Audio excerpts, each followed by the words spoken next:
Hello বন্ধুরা, আমি কোয়েল educational purpose YouTube চ্যানেলে তোমাদের সকলকে জানাই স্বাগত। প্রভাত প্রবচনের প্রথম ক্লাসে অনেক কিছু বলা হয়েছিল। আশা করি ভিডিওটা তোমরা সবাই দেখেছো। যদি নাও দেখে থাকো চ্যানেলের ডিসক্রাইব বক্সে যাও, সেখানে প্রভাত প্রবচনের প্লেলিস্ট করা আছে, তোমরা ফার্স্ট ভিডিওটা দেখে নাও। চলো আজ প্রভাত প্রবচনের সেকেন্ড পার্ট শুরু করা যাক। পার্ট 2তে আমরা কিছু প্রভাত প্রবচন দেখে নেব। প্রথমে আসছে অকাল বোধন। এর অর্থ হচ্ছে অসময়ে আবির্ভাব।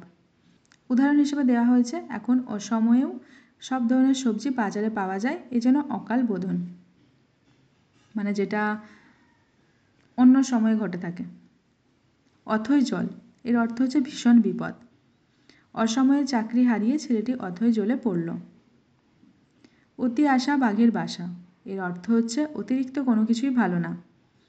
নিজের পছন্দের চাকরি হবে এই ভরসা থেকে অন্য কোনো চাকরিতে যোগ দিল না, এ হচ্ছে অতি আশা বাঘের আশা। অরণ্য রোধন, এর অর্থ হচ্ছে নিষ্ফল আবেদন। বিনোদবাবুর কাছে সাহায্য চেয়ে তোষামোদ করা আর অরণ্য রোধন একই কথা। অকুল পাথার, এর অর্থ হচ্ছে অসীম বিপদ। ভগবানই একমাত্র ভরসা অকুল পাথারের সময়। আর আমরা এটা জানি, বিপদের সময় কেউ থাকে না, তাই আমরা লাস্ট পর্যন্ত ভগবানকেই ভরসা করে থাকি। অন্ধের জ্যোষ্ঠী বা অন্ধের নড়ি, মানে হচ্ছে একমাত্র অবলম্বন। মা মরা ছেলেটা এখন অন্ধের জ্যোষ্ঠী, শুধুমাত্র তার বাবা। অগ্নি শর্মা, এর অর্থ হচ্ছে অতিশয় ক্রুদ্ধ। ছেলের পরীক্ষার ফেলের কথা শুনে পিতা অগ্নিশর্মা হয়ে বাড়ি থেকে তাড়িয়ে দিলেন। অদৃষ্টের পরিহাস, এর অর্থ হচ্ছে ভাগ্যের নিষ্ঠুরতা। অদৃষ্টের পরিহাসের কারণে নবাব সিরাজউদ্দৌলা সিংহাসন হারিয়েছেন। আমরা সবাই সিরাজউদ্দৌলার গল্পটা জানি, তাই এখানে উদাহরণ হিসেবে সিরাজউদ্দৌলাকে তুলে ধরা হয়েছে। অক্কা পাওয়া, এর অর্থ হচ্ছে মরা বা মারা যাওয়া। অনেক রোগ ভোগের পর বদমাস ছেলেটি শেষ পর্যন্ত অক্কা পেয়েছে। অগস্ত্যা যাত্রা, এর অর্থ হচ্ছে চিরদিনের জন্য প্রস্থান।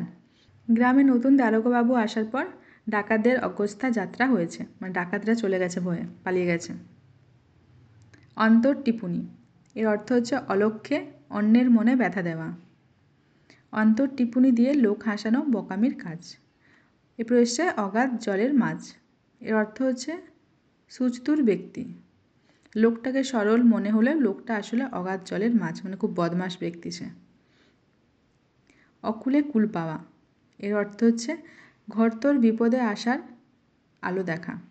বিপদের সময় রহিমের লটারি পাওয়ায় সে যেন অকুলে কুল পেয়েছে, মানে খারাপ সময় সে লটারি পেয়ে ভালো কিছু পেয়ে গেছে, এরকম ব্যাপার। অঞ্চল প্রবাহ, স্থির প্রবাহ।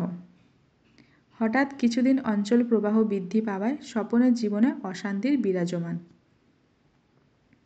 আজ এটুকুই। তোমরা যদি এরকম প্রবাদ প্রবচন পেতে চাও, তাহলে অবশ্যই চ্যানেলটিকে সাবস্ক্রাইব করে নাও।